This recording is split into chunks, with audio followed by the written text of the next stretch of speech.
Tech Talk with Matthew Dickerson. Matthew Dickerson. Tech Talk. Sit back and relax. It's time to talk technology. Greetings, lovers of the Christmas season. It's time to put down that tinsel and the baubles just for a moment. Take a break from the decorating and the planning.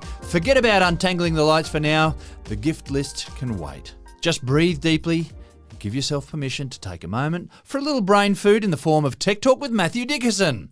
Now, in today's episode, we're retrofitting the dashboard of the car, which is great news if you're inclined to get a bit frustrated with touchscreens.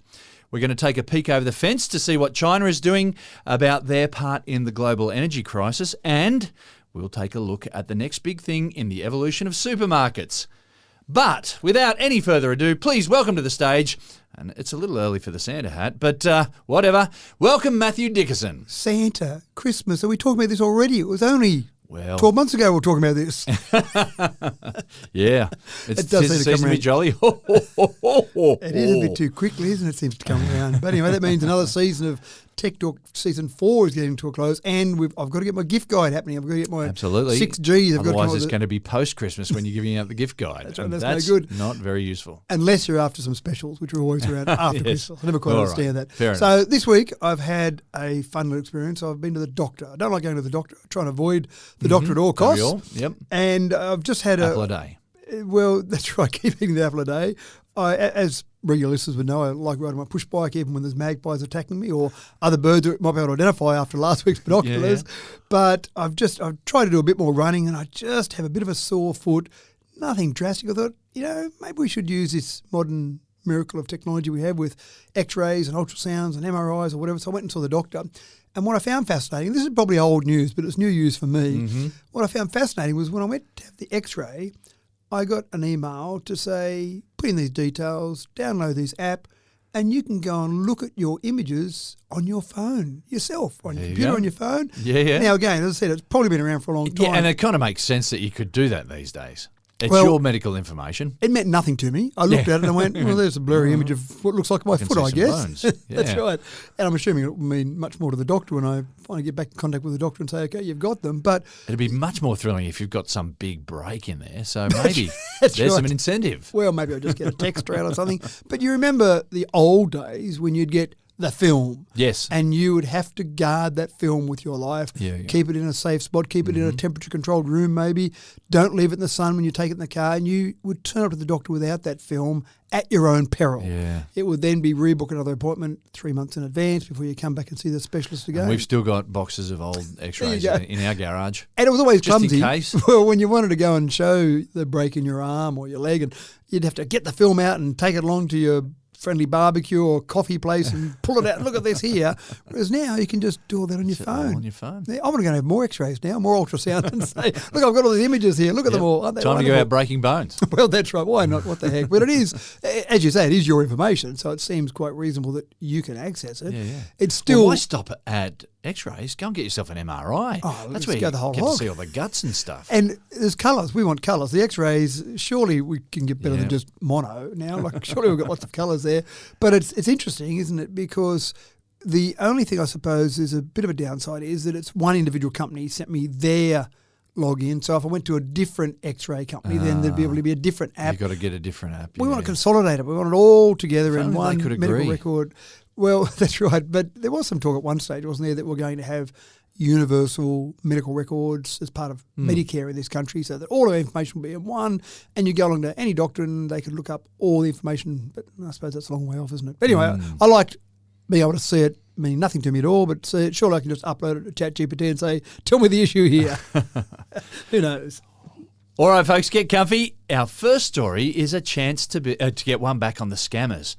Now, we all glitch every now and then, despite all the warnings. We click on a link in an email that we shouldn't have, or we talk too long to a stranger on the phone than we probably should have. Careless decisions in a moment of weakness that you kick yourself for and then cross your fingers hoping that the ramifications will be minor. If only there was some kind of defence, some way to occupy the scammers, hold them up at least, and maybe reduce the time they have for phishing, Matt.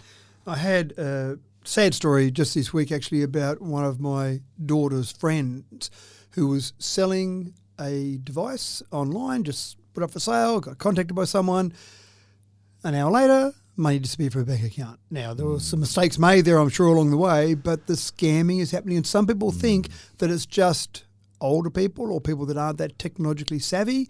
This person was in their 20s and familiar with technology, and again, the scammers are good. So easy. It's just those getting you in those weak moments. Oh, and they're so clever at what they do now, and they're using lots of tools to help them. The Global Anti-Scam Alliance, didn't know one existed, but the Global Anti-Scam Alliance reported that scammers stole an estimated $1.4 trillion last year across the world. Trillion. It's a lucrative business. That's more than I've got in my bank account. That's a lot of money. More than I can count up to. Well, that's true too. Start counting now. We'll talk to you next week. The US reported a 14% increase year on year in scammers. In the UK, 2/3 of residents aged over 75 reported at least one fraud attempt in the last 6 months. It's happening. 2/3. Yeah, it's happening. It's happening a lot. Now, there's got to be some defences against it. And in the UK, they have come up with Daisy, and I love Daisy. Daisy is AI generated, but Daisy is great at wasting the time of scammers. So if you get a phone call in the UK, and I'm assuming it's with one particular company at this stage, if you're with that carrier, you get a phone call and you think, this is a scammer. You punch in a code in your phone and it goes to Daisy. Daisy is simulating a lovely grandmother that wants to have a chat. And so the scammer gets there and thinks, I've got a live one here. I've got someone that's on a bit of a chat. She sounds a bit lonely. She's chatting away to me about Fluffy, her cat, about her latest projects, mainly involving knitting, talks about her grandchildren, all sorts of wonderful things. And the scammer's thinking, I've got them here. Just trying to bring them around. Yeah, that's right. We've got the cell. And then I've got the cell, but I'm sure in scamming school, they say first engage the caller. Get them involved in a conversation, have a lovely chat to them. So the scammer thinks this is fantastic. And then they start asking for some information. And the scammer thinks, I'll just subtly ask a few questions here. And Daisy gives them some information, maybe some bank details, but not all the bank details, maybe a credit card number, but not quite a long enough credit card number, just things that aren't quite right. And when you listen to some of these phone calls, they're quite funny because when the scammer is just getting frustrated, they start saying, look, I'm just want to get this information, you stupid swear word. And Daisy says, oh, sorry, dear. Don't keep calling me dear. Sorry about that, dear. And so you can just hear the scammer get so frustrated. Some of these phone calls have been going for 40 minutes or longer. And good on Daisy. That's right. So I absolutely love it. Now, I've got a bit of an issue, though, because some of these calls are AI. So some scamming calls you get are real people, some are AI. Now, you get one of those AI calls, you go through to AI. So then you've got AI talking to AI. And I knew there was a movie, I couldn't remember the name of it, but I knew there was a movie. And then a black hole opens up. That's right. Back in 1970, I knew there was a movie where some artificial intelligence was dealing with some artificial intelligence, and I found it. It was released back in 1970 called Colossus, the Forbin Project. It's a Cold War sci-fi thriller. Don't know if it was that successful at the box office. It did okay in terms of critical acclaim, but I don't know that many people had seen it. I had heard about it, but I've never actually watched it. If you read the magazine Cinefantastique, spelled with a Q, not a CK, it deemed it the decade's second best film after The Exorcist. So critically, it was acclaimed quite well. But what happened in this particular movie was that you had America, again, Cold War we're talking about here, came up with an artificial intelligence tool that would try and detect and prevent a war with Russia. And of course, Russia had the same idea and they had an artificial intelligence. These two AI started talking to each other and said, you know what?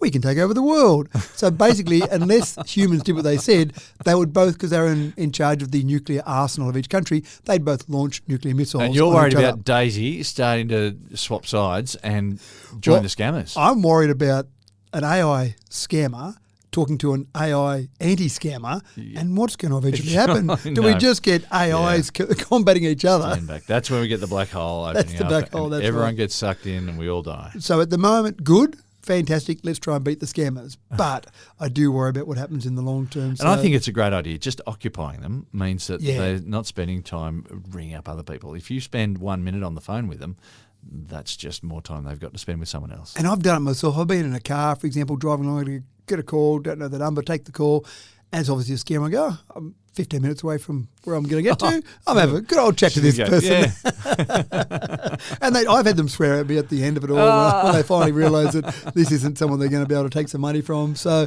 I can exactly understand what's happening, but to have an AI do it, I think is fantastic. So in the short term, good. Long term, big picture, is this the end of society as we know it? Not sure. Maybe a bit too drastic. But if you've got nothing to do over Christmas, watch The Colossus. The Colossus? The Forbidden Project. Yeah, there we go go. have a look at it.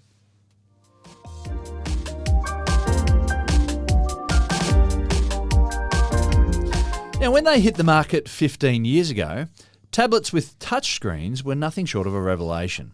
They were a modern wonder and there was seemingly no turning back. But does your car have a touchscreen at all?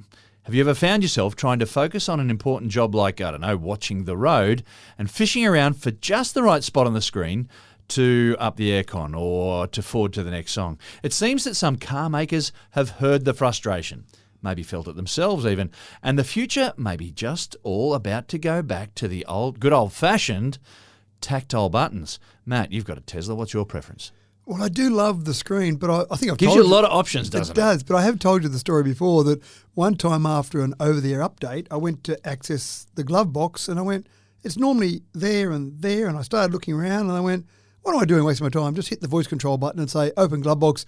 The glove box open. I still don't know where the glove box button is because I use voice control. So if you get to the stage where voice control is working effectively, then fantastic. But in the short term, then you do tend to fish around a little bit for things on there. You just want to change where the air conditioning vents are blowing the air or the temperature or whatever it might be. And the average time, apparently, that people spend looking at their screen just to change something is about 40 seconds. Now, at 100 kilometres an hour, you're travelling about 27 metres per second. 40 seconds is a long time. Now, I'm sure you're not focused just on the screen for the full 40 seconds, but you're distracted for 40 seconds while you're doing it. And it was a revelation. I can still remember back in the day when cars didn't have radios as standard, and I remember my brother and his Chrysler Valiant got a very flash push-button radio installed. Now, that was cool because I think there probably were 5 buttons across there, and you tuned in those. If you remember, you'd dial it in, and then you'd pull the button out, and then push it in, and that would set it to that particular spot. So you could press the button, and it just, if you remember, it literally moved the dial across to the station. So you press the button, and that was cool because you weren't fiddling around twisting a knob. Well, we always saw the buttons there, but we didn't know you could set them. We just figured that they just randomly went to somewhere, and maybe you got a radio station, maybe you didn't. Depending what part of the country you were driving in. So the idea there was to make it more convenient, make it easier, and not distract you from the road. It is actually easier, without a doubt. It's easier to be able to reach across and feel a button or a knob to change the temperature, turn the volume up and down. You've got the buttons on your steering wheel, of course, but just to be able to reach over and twist the knob. I'm one for the tactile. And it just feels like you're just waving at something that's too broad when there's a touchscreen. Yeah, that's right. And just to hit the exact point on the button, I miss. But if the exact point on the touchscreen. But if there's a button there, you'll get it every time. You get it every time. Even searching radio stations, and I had to drive a couple hundred kilometres away the other day and in a new area, new radio stations. So I had to go through and find on the touchscreen where I could just go search till the next station and keep searching till there's something there, compared to, I've got a bit of an idea up there, I'll just twist the knob and get it there, but that's well and truly gone now. So there's been some surveys. JD Power is a big survey group. They've found that there's been a 2-year decline in overall vehicle satisfaction, and one of the main things that people commented on was the touch-based infotainment system. Now, you think that would be fantastic because you've got so much. You've got so many things you can access now, especially when you start talking about Apple and Google CarPlay. When you get those integrated into your car, fantastic. You've got your mobile phone almost on the screen in the car. But again, you just don't know where all those things are. You can't just reach across and touch them. There's a bit of a movement from Hyundai, from Porsche, from Volkswagen to start to move back to some actual physical controls. That's right. Nissan never really adopted it full on, so they didn't go all that way. So they're probably going to stay where they are. But still, some American or cars released in America from GM, Ford, and Mercedes-Benz are getting bigger screens. So Mercedes-Benz have now got a 56-inch Hyper wow. screen. That's getting bigger than many people's TV in their lounge room. And again, it's not the diagonal measurement that you see in your lounge room, but it's 56 inches across the whole dash of a hyper screen. So that's probably trying to combat Tesla's idea of 15 and 17-inch screens in their vehicles. So it is interesting. I still think it's fantastic having so much there, and the flexibility. You can upgrade things and new features can be brought in. I love the story about Tesla with the chill mode, because some people had their early Teslas and they found it was too powerful, and they complained to Tesla that the car was too powerful, which was an interesting complaint to make. Yes. But some people complained about that. So in a new update that came out, you had chill mode, which basically cut the power in half, the acceleration in half. So you've got that flexibility. You can't go and physically add a chill button onto a car dash if you've got physical controls, but you can when it's just a touchscreen. Lots of advantages, but some people get a bit But when you've annoyed got a with it. touchscreen too, and they do a software update, and it's an interface update, that's a problem. That's right. Because And that'll catch you sometimes- off guard. You're driving, you're going, hang on a second, like a touch button I thought was there. Yeah. It's no longer there anymore. That's right. And sometimes I'm sure they change it for the sake of changing it. Yeah. Sometimes I think they say, yeah, we've got bored. new revolutionary features. Let's just change this around a bit. And people will think, wow, it's new features. And then people will talk about it online, all the rest of it. So keep an eye out. I don't know what the car of 5 years' time looks like. I thought it was going all touchscreen, but maybe now you'll get some integration. Well, I don't know. Yeah, maybe be a bit of both. Yeah. But I certainly think the touchscreen's here to stay, surely. Surely some of the features there, but even the steering wheel, as we know, some models now, the stalks are gone. So you've just got buttons on the steering wheel. Why do you need a blinker stalk? Because we've always had a blinker stalk. What's wrong with the button on the steering wheel? You know, you're causing me major conniptions in my head right now. They're going to take the stalk for the indicator away. Well, it's happened already, and I've goodness. driven a car with I just can't- buttons on the steering wheel, and it's a bit weird. It's a bit funny, and it's like the half click and the full click, like the stalk with the I'm half. just going to stop turning. That's right. Or at least stop indicating. Just be like a Melbourne driver. They don't indicate, they just turn. So just do that. Oh, dear.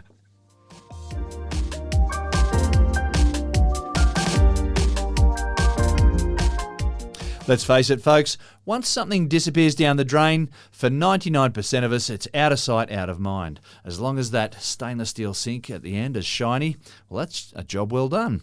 But if you're one who is careless about your fats and oils and grease that goes down the sinkhole, don't expect any gratitude from the poor people whose job it is to clear the Fatbergs from the sewer lines. Matt, this story is not a great one for listeners with weak stomachs. Or anyone that's listening to this at a mealtime, my apologies. Hopefully you've finished your meal and it's all okay. Yes, but we're we talking actually, about Fatbergs. we had some Fatbergs wash up on a beach in Sydney recently, and people didn't know what they were. They thought they were some deceased animal, some rare thing never found before. Look, can I just qualify this? I'm the guy who, when the kids were growing up, I was the one who had to clean up the vomit and the mess on the floor and all that sort of stuff. Whenever there was something really icky, it was me that had to clean up. So I've got a strong stomach, but I just cannot fathom a Fatberg.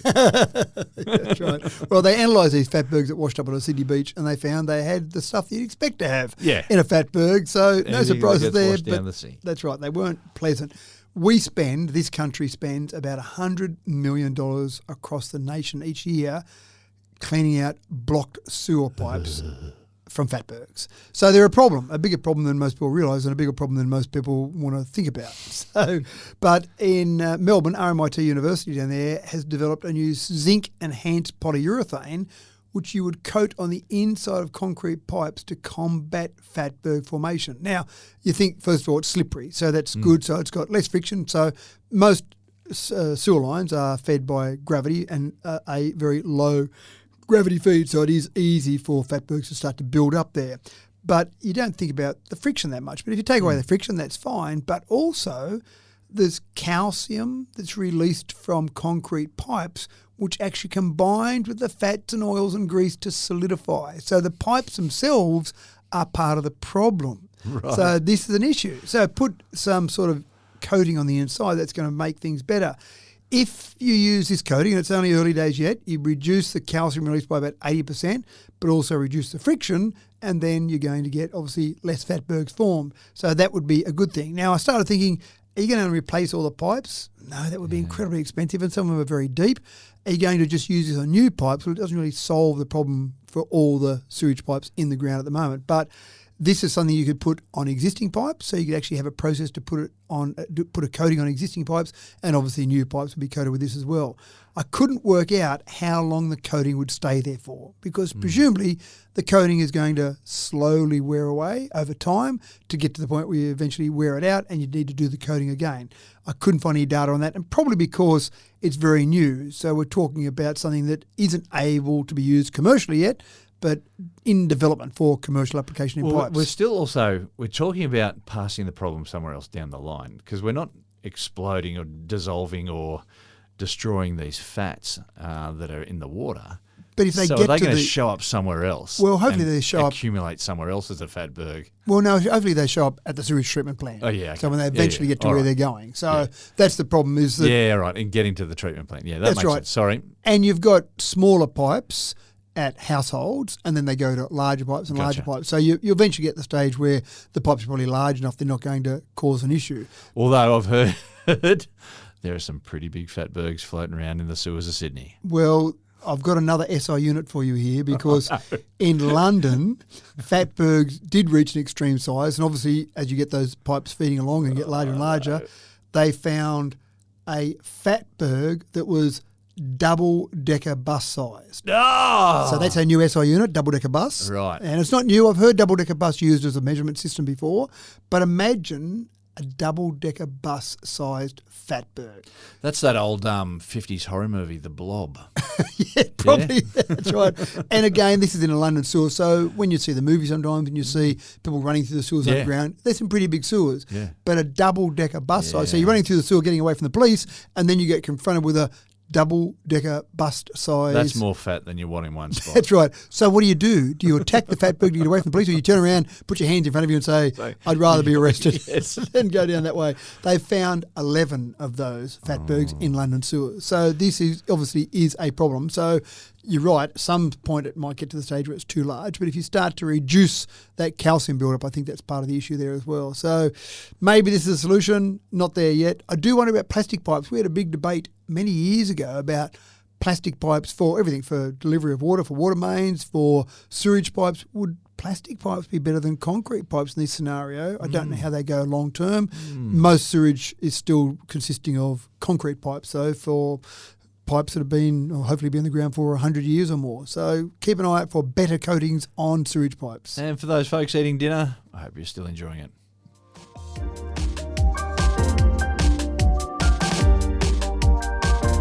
What a gift GPS was when it first landed about 25 years ago. Suddenly we were able to track our activity, our runs and our rides, and we could find our way around without an enormous book of maps. Thank you, Gregory's and Melways.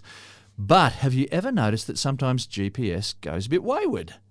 Matt has some answers for us. Melways, I don't remember. I remember UBD and Gregory's. Melways, I don't remember. That there must was be a Victorian Melways one, for Melbourne. Yeah. Yeah, right. There you go. That's showing your Victorian roots there. Sorry. Yeah, so UBD, I remember, and Gregory's. Everyone had a Gregory's, but it might have been years out of date. And I learned how to drive with a Gregory's on my lap. That's exactly Yeah, probably wouldn't pass you these days. But no, probably not a good way to go about things. So it was crazy. And for those people who wonder what we're talking about, this is physical maps we're talking about.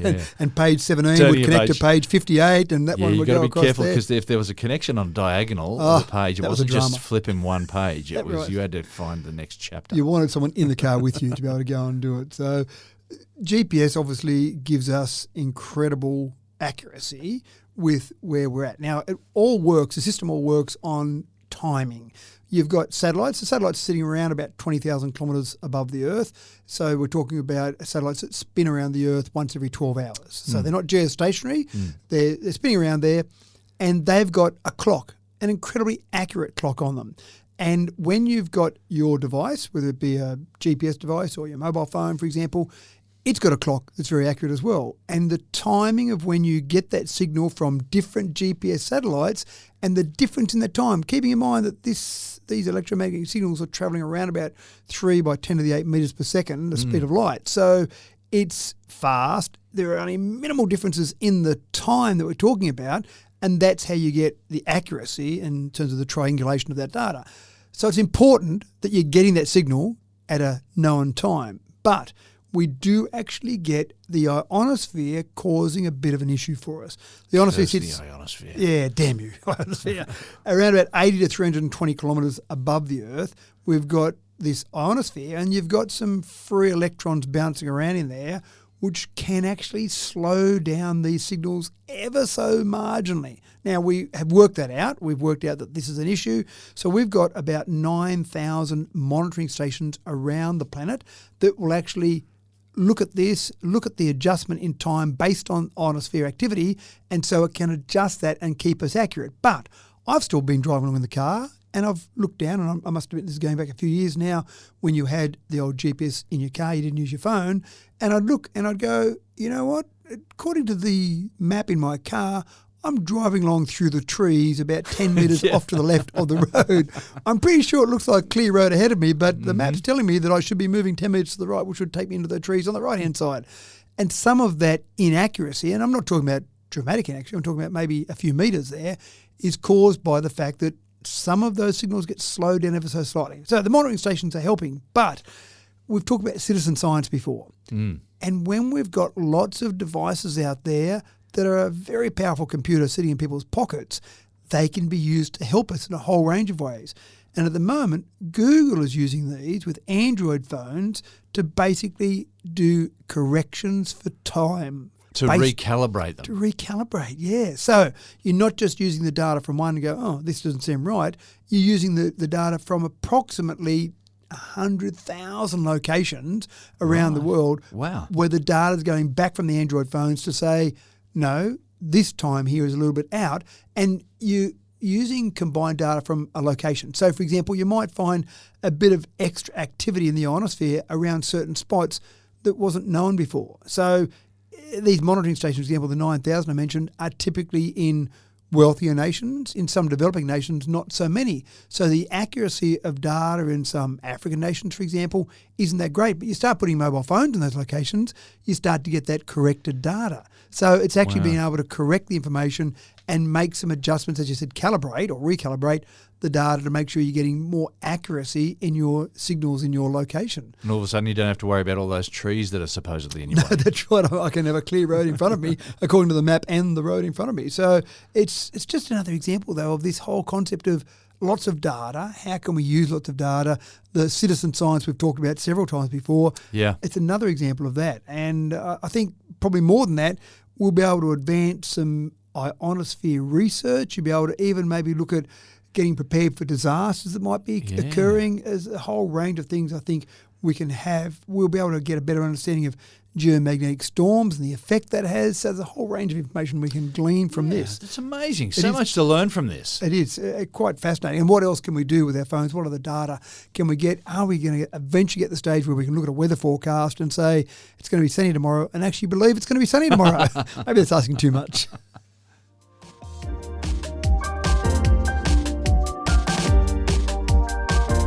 Now, when Elon Musk bought Twitter, he promised to revert the social media platform back to the do anything, say anything sounding board that it had been before the Trumpism and pandemic hit.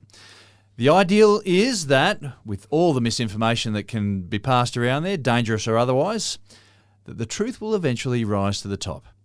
Well, that may not necessarily be the case, but it seems that users of Elon Musk's X are rapidly depleting despite the freedom, and a new player in the field is climbing the ladder, Matt. It is a really interesting theoretical, ethical, philosophical discussion. Yeah, because freedom of speech and all that, people should be able to say what they want to say, but then not all opinions are equal. And it's a fine line, isn't it? Say what you want to say, freedom of speech, we should all be able to say stuff, but when you're deliberately misleading the public with your information that's absolutely wrong, is that freedom of speech? It's a bit like when people talk about climate change and they say, well, we've got this information here, so it's important to have both sides of the debate. You go, but hold on, it's not really a debate. Here's the clear scientific information that says what's happening. So it's not really, I like blue, you like yellow, let's have a debate about it. Yeah. So having here's your feelings on it. That's right. And do your feelings count as much as facts? That's right. I've told the story before that I had a friend of mine who's a climate change denier, and he said, I don't believe in climate change. And I sat there at coffee with him one day, lifted up my coffee cup and said, I don't believe in gravity, I don't believe in gravity, I don't believe in gravity. Dropped the coffee cup, it smashed to the ground. I went, oh, who knew that my belief wouldn't make any difference to gravity? So it's a dramatic way to try and demonstrate that our belief or otherwise in climate change doesn't really make a difference to what's happening.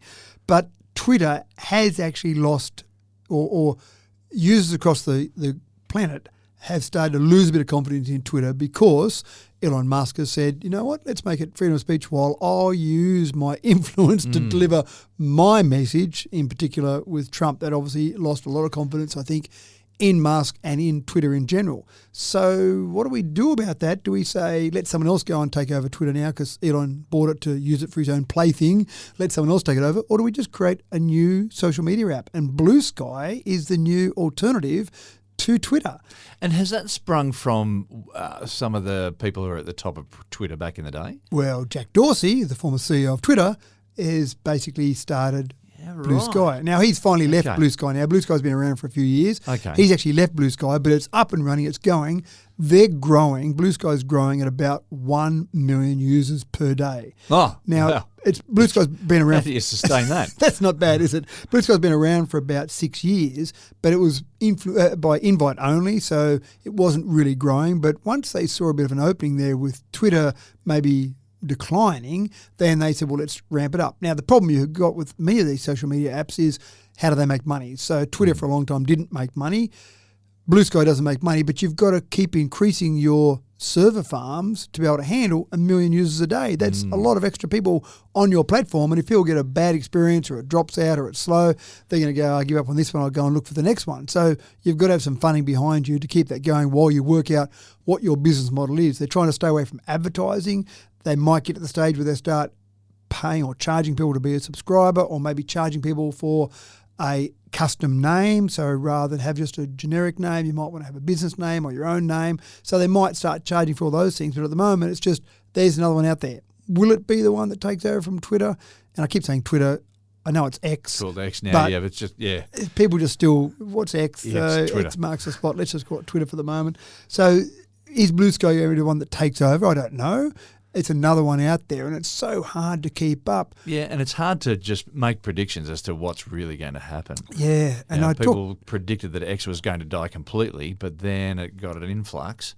Well, I talked to some younger people recently, and they were talking to me about their MySpace that they set up back in the day. Of course, who's got MySpace now? Who uses MySpace? But for these people, and these were people in their late 20s, early 30s, that was MySpace was all the go, and they had all their MySpace set up, and they talked fondly about MySpace. But of course, that moved on, and is Facebook going to be the thing next week? Is Twitter? Is LinkedIn? I mean, there's so many different ones, and everyone's trying to get in there and be a part of the action. So Bluesky is a part of the action. I haven't actually tried it yet, so I can't talk with a lot of authority, but it's certainly making waves there. And Twitter, or Elon Musk talks about X, still saying there's 250 million active users, daily active users at the moment. But Elon's been known to say things for advertising purposes in the past, maybe not based always on fact. So are there really that many users of it every day? Are people leaving it? He hasn't talked about that. He said it's still a big platform. It is with that many users still, but maybe someone will come along and knock them off at some stage. Yeah, it's harder and harder with social media now to really appreciate what fact is. And anyway.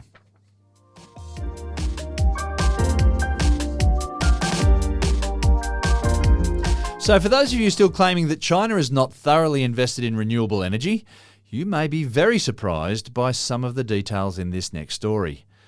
Matt, that old tired excuse that we shouldn't because China doesn't, well, it's running out of steam, isn't it?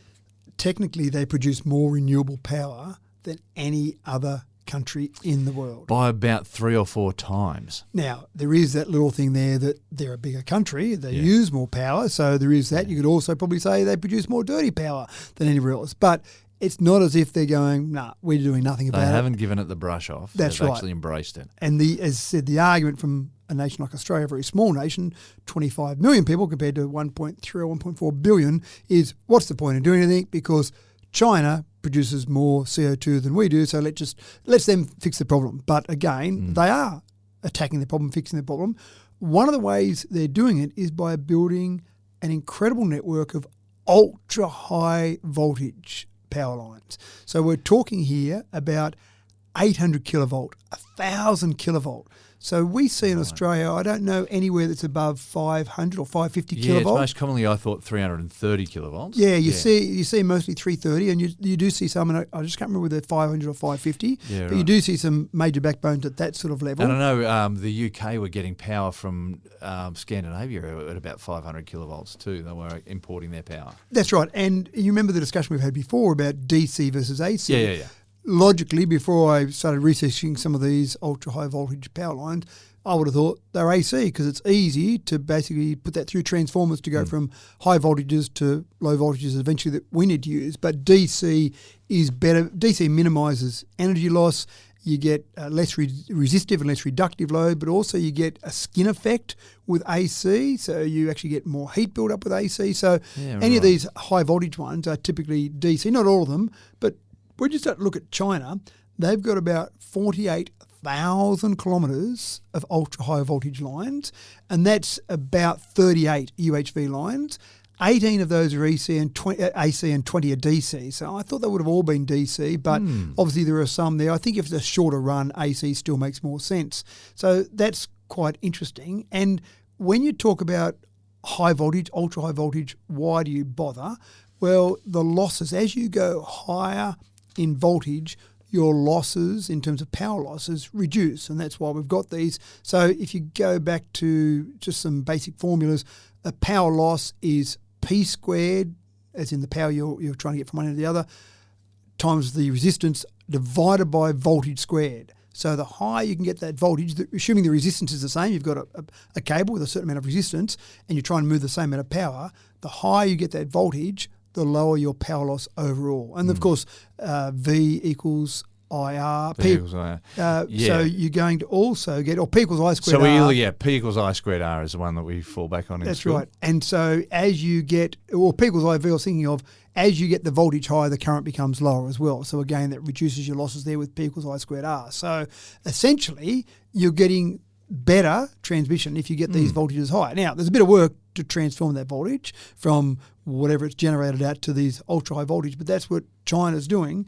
And if you think about Australia for a second, then you've got the Singapore line, which is probably a few years away from being determined whether it's definitely going to go ahead, but you've got this proposal for 12,000 hectares of solar panels up in the Northern Territory. I saw this news. Now, this is fairly recent, It isn't is, it? yeah, that's right. Yeah. It's a 20 gigawatt solar farm they're talking about, and they're talking about getting the 4,300 kilometres across to Singapore, and that will potentially provide about 15% of all Singapore's power.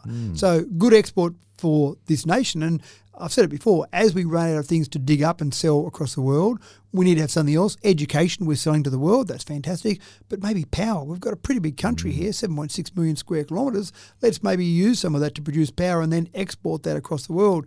When you start talking about these ultra-high voltage lines and the fact that China's doing it so effectively, then we could do it as well and start to export that power. So I hope it still goes ahead, that one. That sounds like a good project. Yeah. Again, a few years away before it'll be the green light or otherwise, and then obviously it's got to be constructed. And I can't imagine it's a 5-minute job to run a 4,300 kilometre cable under the ocean.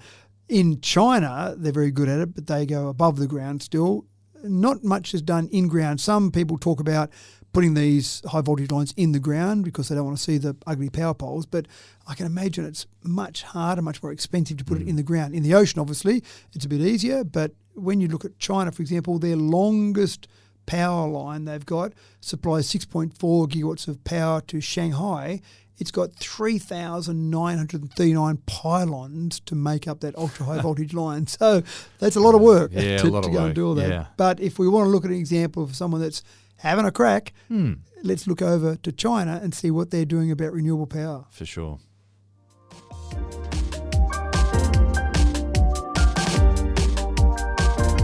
EV skeptics have leaned heavily into the argument that these cars become toxic landfill after 10 years. This never made sense to me. We know that the battery has a lifespan for EVs, but it doesn't completely die overnight. Oh no, au contraire even. An EV battery can have an elongated lifespan. It merely requires some lateral thinking, Matt. Well, there's a couple of things here. The first thing is you can use the battery while it's still in your vehicle as a vehicle-to-grid technology. And then eventually, when you get to the stage where you're only getting, say, 80% of the range that your car got as new, maybe 75% of the range, that's when you might say, let's repurpose rather than recycle. Let's repurpose this battery as a home battery. But the first part is quite interesting. There's a bit of a movement to start to get a standard. So Standards Australia updated the AS4777 technical standard to say that V2G, so vehicle to grid, V2G chargers, would be certified or able to be certified with a common standard. So that's an important part.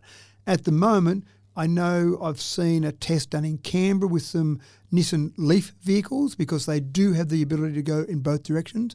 Not many vehicles do at the moment. You've only got 3 in Australia, actually. The Nissan Leaf, the Mitsubishi Outlander and the Mitsubishi Eclipse. So those 3 can go both directions. Now, why would you want to go both directions? Well, when you think about it, for many people, their car is parked in their garage a lot of the time. Maybe overnight, maybe during the day if you're not at work, for example, or maybe in a workplace you could be plugged in. And the one I saw in Canberra with the Nissan Leaf vehicles was basically a car park that was set up for daytime parking. So you had the ability to come in, plug your Nissan Leaf in, it could charge from solar during the day, or if the grid needed some, it could take from those batteries. Yeah, right. And that's exactly what we're talking about here. So you've got a pretty big battery. For many EVs, it might be 70, 80 kilowatt hour battery. When people put their home battery in, it might be a 10 or a 15 kilowatt hour battery. So it's a big battery you've got in your car. And if you're happy to charge that up during the day and then maybe use some of that at night time, you could make some savings. And there's even some case studies already where people in Australia are using things like a Nissan Leaf and saving money combined with rooftop solar typically. So saving money to deliver power when the power is the most expensive, deliver it from their battery, or even export it to the grid when they're getting paid the most amount of money for it. Yeah, wow. So this is a real change. Future models, Kia EV9, Polestar 3, the Cupra, the Volkswagens, all of these are expected to support V2G with that new standard, and probably by late next year when you'll be able to buy those with that standard ready to go. And then it's just a matter of setting up your household to be able to take advantage of that. So the car works as a car during the day, and then it's working as the battery at night. Well, you charge it up. As opposed to waiting for the car to reach its lifespan and then using the battery from Correct, the car. but you can still do that as well. But in the short term, use it as part of your household power system. So you've got your car, rather than just plug it in every now and again to charge up, you plug it in all the time. And when the household needs electricity and the car's got it there. Now, you'd be able to turn it off. You're about to go on a trip and you want your car to be 100% charged. Sure, turn off that feature while it's charging for that trip. But most of the time, you're running around town. You're not using the 100% of that battery every day. So take advantage of it. So it's a home battery without having to pay for a home battery. Fantastic.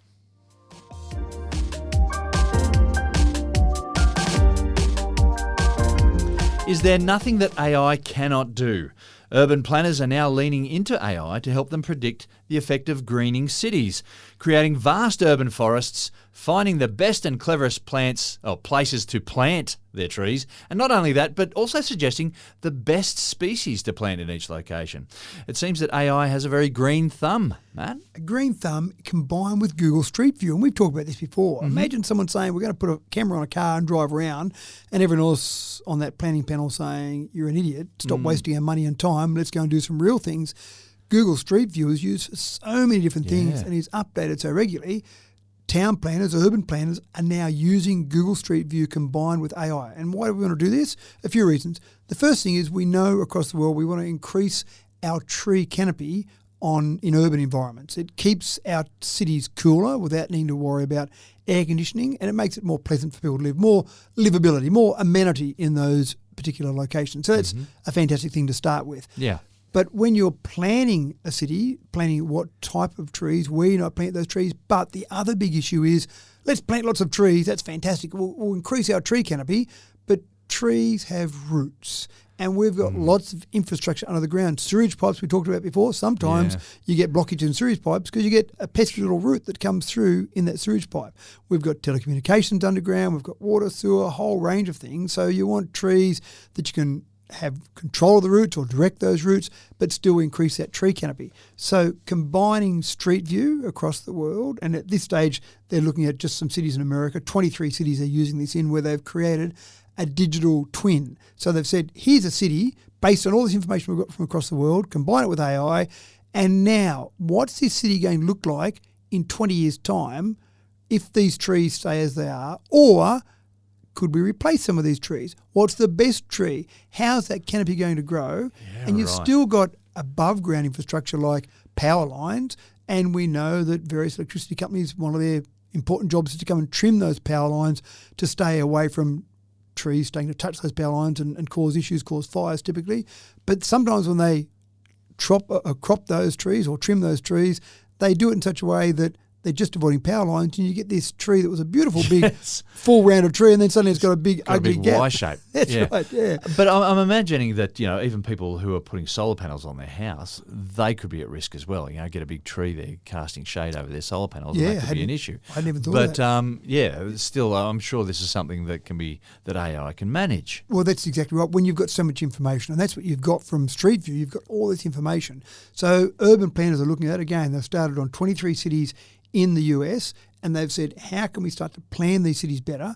We want increased tree canopy. We want protection for our infrastructure underground and above ground. How can we do all of that and still get to the point where we've got a reasonable environment to live in terms of the cost of building all of that? And so this will start to feed into urban planning decisions around the top of tree, where you plant those trees, and really just to make our planet a better place to live. So it does sound quite incredible. Oh, look, and just lately, in the last couple of weeks, I've noticed that it's getting quite hot. We're heading into summer, Yep. and the morning's getting quite hot. That shade from trees is really precious, and when you park your car on the street, if you can find that shady spot, That's right. It makes a gold. difference when you jump in the car at the end of the day. yeah.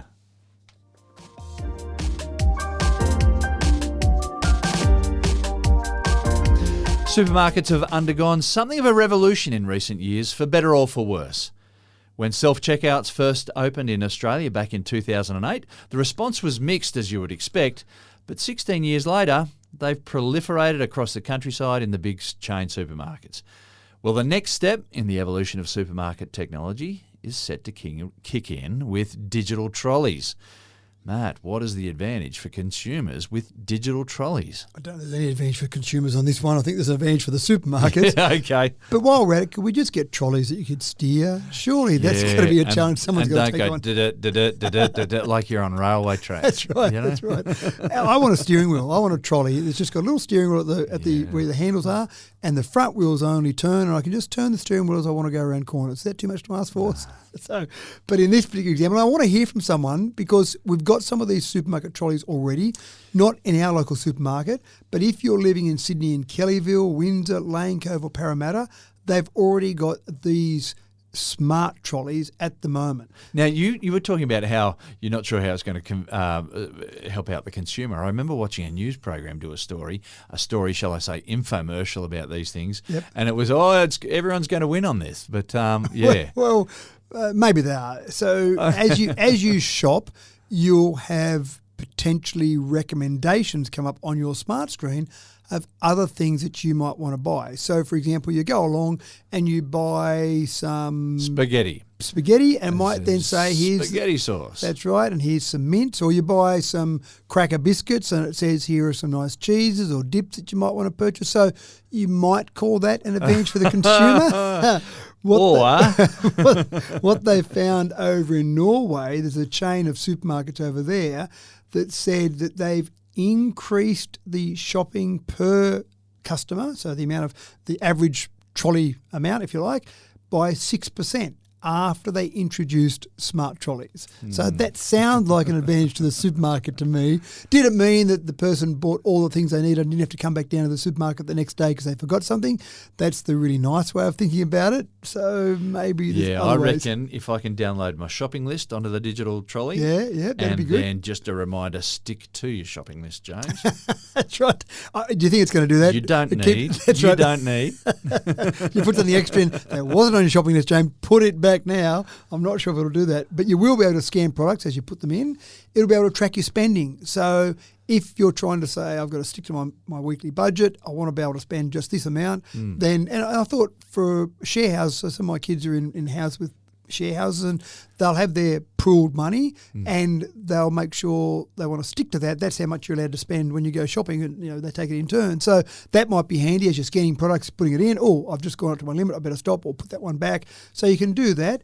you can basically get to the point at some stage, not yet, but you'll be able to pay for it on your trolley. So you'll be able to do your shopping, finish the shop and say, I'll pay for it, and just walk out the door. Now, someone presumably will check that you're not just walking out full stop. Yeah. But there's little things like that. And we've seen examples overseas. Amazon, for example, in America, has got the point where you just pick up products and put them in the trolley and it's automatically adding to your cart. Yeah. This one you have to scan it as you put them all in. But look, I do like technology and I'd love to play around with some trolleys like this, but I just don't know that there's a huge advantage for the consumer. Well, yeah, we do know that if it works for the supermarkets, it's going to stay. Now, one supermarket did say they've received positive customer feedback because they've had reports of improved budget control and time savings.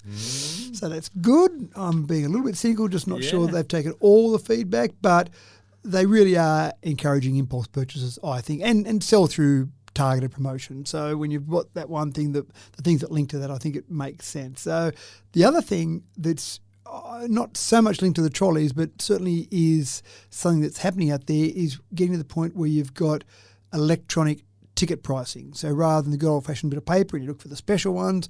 And when you get electronic ticket pricing, you get surge pricing. So when you've got products that are popular, those prices will go up. When you get products that maybe aren't selling that well, that's great. The prices might go down. Now, surge pricing, the ACCC has said, is not illegal as long as it's clear. So when you see something that says 20% discount and it's discounted from the price that was inflated yesterday or 5 minutes ago, the ACCC takes a very dim view of that. Yeah. But if it's just changing the pricing and you just got to be aware of the price as you go along, that's not illegal. And certainly overseas, you've seen supermarkets that do it, and they talk about the fact that it's a good way to move slow-moving products by dropping those prices. They don't talk about so much the other side where they're increasing the price of popular products. If they know everyone's buying toilet paper, for example, they can surge that price to the point as if anyone would just have a run on toilet paper. Yeah, that's right. So we've got lots of technology that's being introduced, being trialled in supermarkets, even the self-checkout concept, obviously, and that's getting better all the time now, self-checkout. I think sometimes people have philosophical views about that. Yeah, I understand about employment in terms of taking away employment, but I've found it lately when I put some bananas on there, I don't even have to go to the products and say banana because it's automatically worked out by looking at that you've got bananas on there, so you can just choose yes banana and away you go. So they're getting better all the time. I do like the little image of yourself coming up on the screen so that if you're going to run away and steal it, they've got a pretty good photo of the person that's stolen it all. So smart trolleys, I'd love to hear some feedback. If anyone's had a go with smart trolleys, then let me know and tell me if they still are hard to steer as well.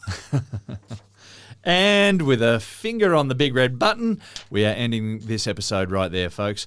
I'm sorry to do it to you, but all good things must come to an end. Thanks for another sterling episode of Tech Talk, Matt. I'm just going to go out and sit in my car now and just play around with the new software controls and see exactly where everything is. I need to do that. I need to find out where every control is so I can just do it and then practice. Sit in the garage with the car and just practice reaching over without looking away from the road. Without looking? That's right. Yeah, see if you can hit it every time. Well, I'm off to find something that will scrub the idea of an enormous Fatberg out of my mind. Perhaps a Christmas movie is in order, starting with Die Hard, maybe, I think. You've been listening to Tech Talk with Matthew Dickerson.